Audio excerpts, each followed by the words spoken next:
On nous pose souvent la question de savoir ce qui caractérise la pédagogie d'une lab school et en quoi notre pédagogie est fondée sur la recherche. Et c'est un ensemble de choses qui, en soi, prises isolément, ne sont pas forcément innovantes. D'ailleurs, l'idée n'est pas de réinventer ni l'eau tiède ni la poudre, mais d'instaurer de manière systémique et de manière cohérente tout ce qui peut contribuer à rendre les apprentissages plus efficaces.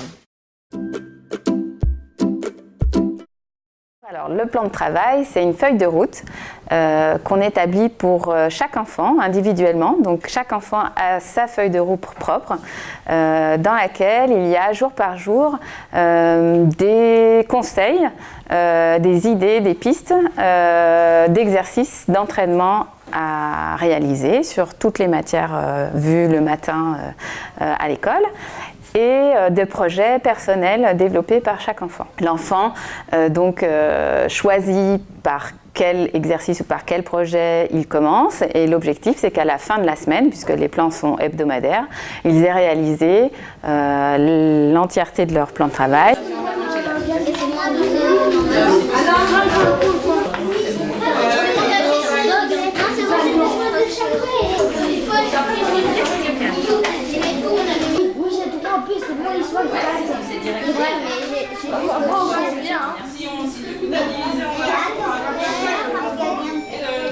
C'est un moment qui est ritualisé. Chaque jour, il y a un moment pour réaliser son plan de travail. Et à ce moment-là, il y a une grande liberté dans la classe puisqu'on choisit par où on commence et on doit aller dans les différents lieux de la classe, les centres de ressources, pour trouver les exercices, les manuels ou la ressource qui va pouvoir nous aider pour réaliser nos exercices ou nos projets.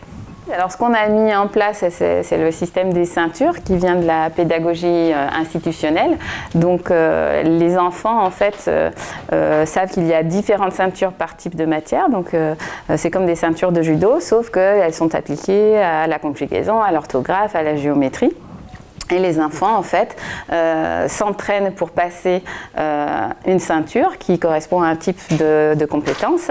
Et quand ils ont réussi leur ceinture, quand ils ont réussi les exercices, ils passent la ceinture. Si le test est positif, ils peuvent s'exercer pour la ceinture suivante. En fait, c'est une ceinture où on a des exercices. Bon, je vais pas regarder derrière. On a des exercices pour juste plusieurs exercices, on les fait sur le cahier. Et puis après, si on a derrière, il y a la réponse. D'accord. Et si on a trouvé bon, par exemple, si on a eu que 3 fautes ou 2 fautes, on peut faire un test pour la passer. Et quand on l'a passé, on colorie notre ceinture. Et le but, c'est d'avoir le plus de ceintures possible. Ça développe beaucoup l'autonomie, ça développe aussi la coopération parce qu'il y a certains projets, par exemple, qu'on peut faire à plusieurs. Et parce que, puisqu'on n'est pas chacun une place forcément dédiée, on est peut-être à côté d'un plus jeune qui aura besoin d'aide et qu'on pourra aider. Et puis également parce que on doit travailler tous ensemble et respecter voilà, le fait que chacun a des besoins particuliers. L'idée aussi, c'est vraiment de respecter le rythme de chaque enfant.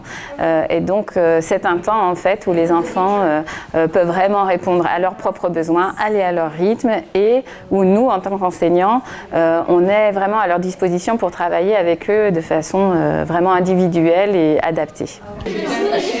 C'est un 0 là? Ah oui, Oui, on dirait un petit 6, attention. C'est super, tu te corriges toi-même.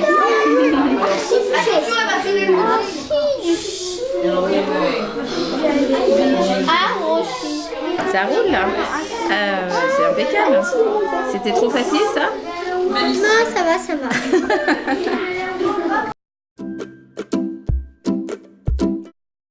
La mise en place du bilinguisme à la Lab School s'appuie sur un modèle qu'on appelle l'immersion réciproque dans les travaux de recherche. L'immersion réciproque, c'est le fait d'être toute la journée en milieu naturel, autant que faire se peut dans une école, anglais et français en même temps. Donc ça implique par exemple que pratiquement tout ce qui est dit en classe est traduit, dit en anglais et en français, soit par les enseignantes, soit par les enfants. Dans les temps d'enseignement formel, les cours sont faits en français et en anglais, avec une traduction au moins pour les mots importants pour que les enfants disposent du vocabulaire dans les deux langues et puissent faire des liens en fait, entre le langage. Des œuvres qui peuvent être étudiées le sont dans les deux langues, souvent quand il y a une traduction, par exemple Harry Potter ou Tom Sawyer, ce qui induit beaucoup d'activités très intéressantes de comparaison entre les structures linguistiques, la syntaxe, voilà, ce genre d'activités peuvent être mises en place. Et l'idée, c'est vraiment d'être dans des situations de communication authentique par rapport aux derniers aspects didactiques de l'enseignement des langues. C'est vraiment la communication naturelle telle qu'elle se fait dans deux langues. It takes too long for people to actually leave their computers, leave the books. I mean, we have to remind a few people about 5 times to put their books away. And it should just happen once to us to actually say, you need to put the book away, that's it. But some people take too long. Je vais juste réexpliquer en français. Il y a des personnes qui prennent beaucoup trop de temps à suivre les instructions. Quand on vous dit qu'il faut ranger, en fait, on en a souvent, et c'est toujours les mêmes, qui sont avec les livres et qui restent avec les livres, qui nous ont très bien entendus, parce qu'ils n'ont pas de problème d'ouïe, mais qui sont toujours en train de lire. Et ça, c'est important, en fait, ça fait perdre du temps à tout le monde. Après, on n'a pas le temps de lire le passage, par exemple.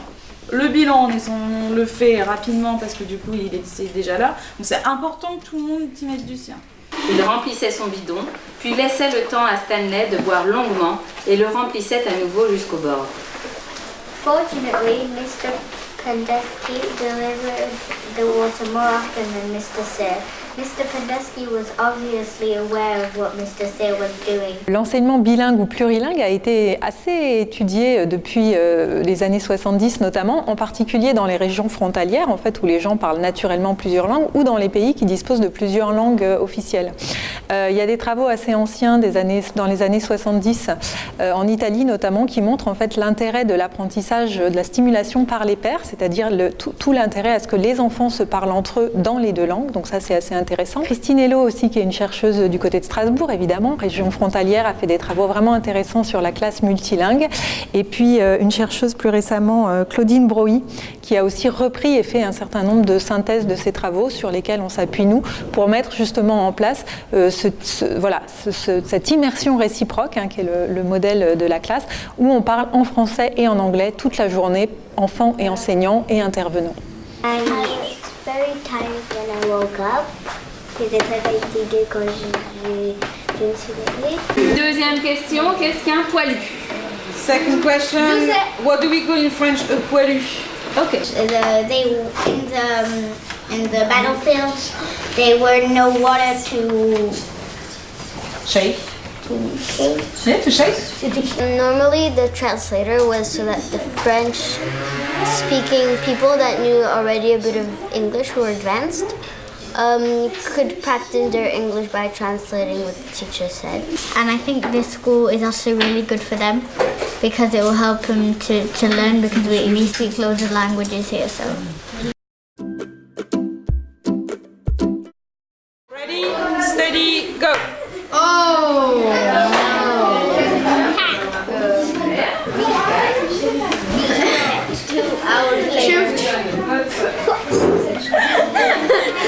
There is steam coming out. C'est pas de la barbe, mais c'est un autre mot qui signifie de la barbu. Non, c'est un moustache. Oui.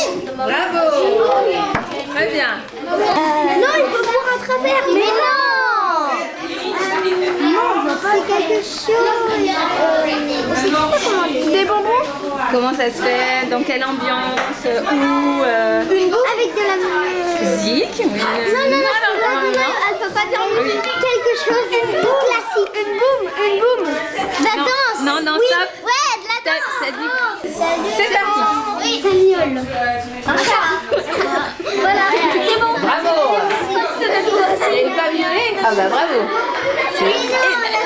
parfait. Donc, comment a été imaginé le tabou et quels sont les objectifs de ce dispositif? Alors c'est assez simple, le tabou a été imaginé pour permettre aux enfants d'aborder les maths d'une autre manière, et notamment en mettant l'accent sur le langage et la communication, donc, et la construction collective des connaissances et des concepts.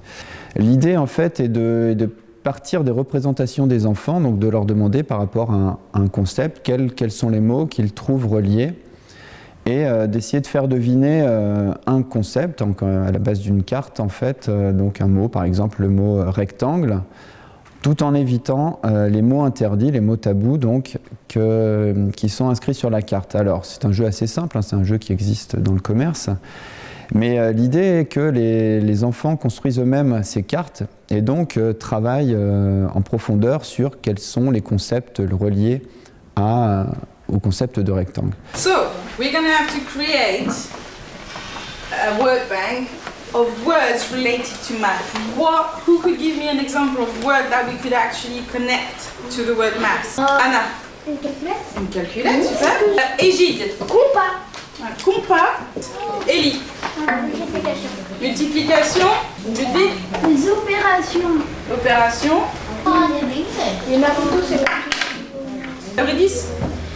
Compter. Compter, super. Rohan. Fraction. And so this week we actually played Taboo, so that's a famous game using vocabulary and synonyms and working with synonyms and antonyms. So we played the first time we played together, and we played the real game in both languages. So we've got the cards here just to show, and what we did after that, so we did a feedback on the game. What is the purpose of the game? How is it helping us making connections between words? So for example, if you've got magic, what do you relate it to? What kind of words do you think about if you just look at one word? And so what we asked them to do is, on the theme of maths, we asked them to create their own cards. So basically we did a mind map of all the words that we could think about math, and they started creating their own cards. So we've got decimal numbers, for example, and they did it in both languages to make sure that everybody could play. Donc, par ailleurs, en fait, ça s'appuie aussi sur les travaux de Britt-Marie Barthes qui concernent la conceptualisation, et donc aussi sur les travaux d'Olivier Houdet en sciences cognitives sur le contrôle de l'inhibition, le contrôle attentionnel et l'inhibition, c'est-à-dire qu'on va inhiber certains penchants à exprimer des idées, mais parce qu'à l'aide du tabou. Et de même, en fait, en construisant les cartes, ils construisent eux-mêmes, reconstruisent les concepts. L'intérêt aussi, dans le cadre d'une classe bilingue du tabou, est de pouvoir travailler à la fois en anglais pour les bilingues en français, mais aussi constituer par exemple un exercice d'anglais. Jouer au tabou en maths en anglais, c'est faire de l'anglais. Donc on travaille sur la communication inversement.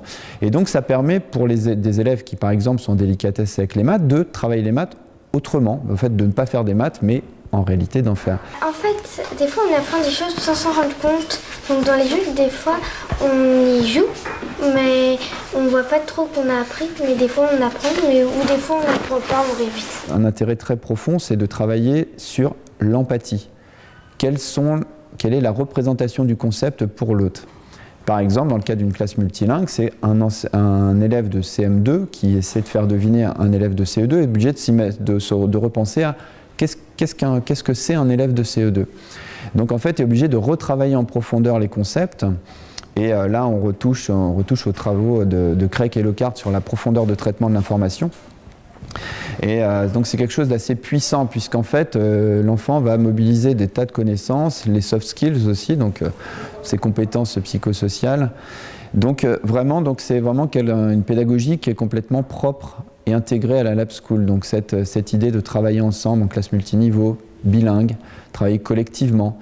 Donc ce tabou présente en fait, quand je l'ai pensé également, il s'agissait aussi de créer en fait à la fois un outil pour les enfants, de construction d'apprentissage, du vivre ensemble, de la manière d'aborder les maths autrement et avec le plaisir, mais aussi un outil pour les enseignants. Donc en fait, il s'agit à la fois d'un outil didactique, un outil pédagogique qui permet de travailler autrement les cours, par exemple. Donc en fait, synthétiser un cours, ça peut être fait ensemble, collectivement, ou par petits groupes, ou par l'élève chez lui, en mode classe inversée. Il recherche lui-même, il fait une fiche tabou sur le nouveau concept qui a été vu.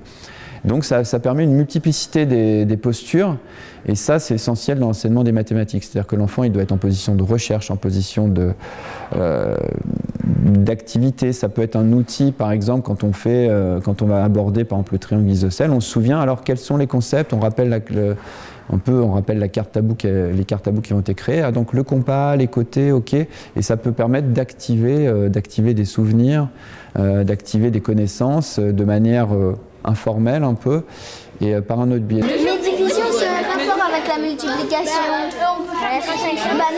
Bah non, parce que soustraction, est-ce que tu fais une multiplication dans une soustraction? Est-ce que tu fais une soustraction dans une division? Oui, je fais une multiplication dans une division. Oui. Opération. Opération, t'as pas le droit de mettre chirurgical. Opération. Ok, il faut que ce soit dur, il faut qu'il y ait quand même un challenge, mais pas trop. Parce que sinon, du coup, les personnes ne peuvent pas jouer, ne peuvent pas y arriver. C'est décourageant. Il y a un écran, il y a des touches.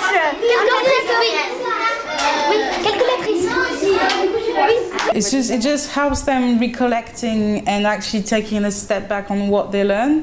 So the idea is to transfer the skills that they actually worked on. So if we're working on geometry, we're going to work on triangles, and actually they can connect it to pyramids and something that we do in history. So the idea is to connect also doing multi-curriculum activities and just not just target it on one subject, but just give it a whole to a big picture, pretty much, of learning. L'objectif de la mise en place de jeux était aussi de s'insérer dans la logique plus globale de l'enseignement à la Lab School, c'est-à-dire de faire beaucoup attention à la représentation, enfin le ressenti de l'enfant vis-à-vis de ses apprentissages, sa place dans la construction de ses apprentissages. Et en l'occurrence, la place importante accordée au jeu à la Lab School s'incarne dans ce jeu, bon, le tabou, mais s'incarne dans plein d'autres jeux mathématiques qui peuvent être mis en place. Et l'idée est notamment là de travailler sur le vécu disciplinaire, c'est-à-dire que comment l'enfant va vivre cette discipline. Et là, on s'appuie sur les travaux d'Yves Reuters sur la question, et aussi sur la notion de conscience disciplinaire. Donc là, on retrouve la métacognition, c'est-à-dire qu'on a conscience qu'on est en train de faire des mathématiques, puisqu'on est en train de travailler une carte qui a trait aux mathématiques. Puis juste après, on va tirer une carte qui va être issue du français. Donc en fait, ça permet à la fois de conscientiser pour l'élève ce qu'il fait, ce qui est assez peu évident pour les élèves, notamment en difficulté. Et plus généralement, donc, avec l'apprentissage par le jeu et d'autres dispositifs pédagogiques qui sont mis en place à la Lab School, l'idée est de travailler vraiment sur les pédagogies actives. Donc en particulier pour les maths, donc on va souvent amener les élèves à manipuler. Le tabou là, les amène à manipuler intellectuellement, mais aussi verbaliser. Et on retrouve le triptyque manipuler, verbaliser, abstraire. Et là, on retrouve en fait l'idée de l'axe de recherche diffusion des pratiques innovantes du Lab School Network, c'est travailler quels peuvent être les leviers et les freins pour diffuser de nouvelles pratiques. Et donc pour ça, il faut outiller à la fois les enseignants, les élèves, comment on fait du lien entre la recherche et le système éducatif. Il faut effectivement des concepts, permettre de les expliquer, mais il faut les incarner dans des outils pédagogiques et didactiques. Et c'est vraiment l'idée à la Lab School d'avoir cette continuité entre la recherche et la recherche appliquée, et la recherche appliquée et la pédagogie et les enfants.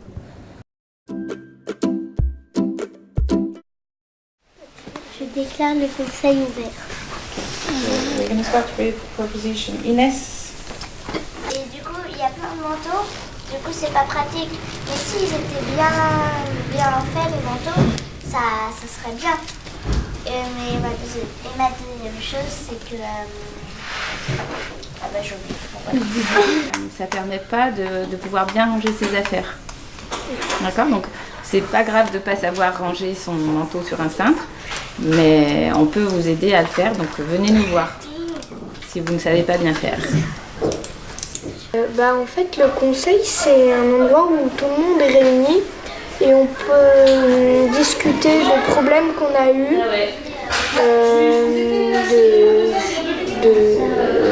propositions qu'on a pour améliorer la classe ou de coups de cœur pour féliciter des gens. Et aussi, on peut passer les ceintures de comportement. Soutenir la candidature de Raphaël à la ceinture jaune. T'es un très bon élève, tu lis toujours des mots corrects, tu dis jamais de gros mots et tu marches toujours dans la classe. Sarah? C'est vrai, Phileas, tu marches toujours dans la classe et parfois tu es parfois arrangé.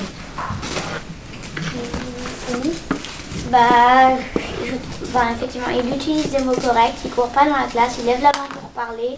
Et je me souviens plus des autres trucs de la ceinture jaune, sinon je les aurais tout dit pour Raphaël. Il respecte le travail des autres. Ah oui, il aide à ranger. Il aide à ranger. Moi, je crois que c'est tous les trucs qu'il faut faire sur la ceinture jaune. Bon, je crois que... C'est accepté, hein. Alors les conseils d'élèves par rapport à la vie de la classe, c'est fondamental parce que c'est vraiment l'endroit où vont s'élaborer les règles de classe et la vie de la classe. Donc il y a plusieurs sortes de conseils. En fonction des âges des enfants, ça peut tout à fait varier. Et on peut, dans le cadre de conseils de classe, s'occuper de gérer des conflits. Souvent, c'est une bonne partie des conseils de classe. Et puis, on peut aussi proposer des choses de façon à organiser la vie de la classe. Et en début d'année, on peut s'occuper de mettre en place des règles qui seront les règles de la classe, voire les règles de l'école. Ensuite, il y a un conseil d'école avec toutes les classes qui vont pouvoir reprendre les différentes règles proposées par les enfants. Et donc, ce qui est intéressant dans les conseils de classe, c'est que c'est vraiment un endroit où les élèves ont la parole pour pouvoir gérer avec les enseignants, mais au même titre qu'eux, leur quotidien. Et on sait très bien qu'à partir du moment où les élèves ont la main mise sur leur quotidien et se sentent partie prenante, ils vont participer beaucoup plus à tout ce qui est vie de classe en général. Ça va favoriser par exemple les métiers d'élèves, mais également pour entrer dans les apprentissages, c'est beaucoup plus confortable pour les élèves de savoir qu'ils sont en sécurité dans leur espace qu'ils ont participé à mettre en place. J'ai eu l'occasion de faire des propositions et puis j'ai déjà eu un peu mis des problèmes parce qu'il y a un peu des fois il y a des problèmes mais qui sont rapidement réglés en fait. Mais moi je fais plutôt ça, mes propositions, c'est plutôt pour améliorer la classe, pas pour faire des propositions de sortir dehors ou des choses comme ça. Enfin, c'est plutôt pour améliorer la classe. Moi après je vois souvent quand on fait des propositions, il est rare qu'on y voit des inconvénients.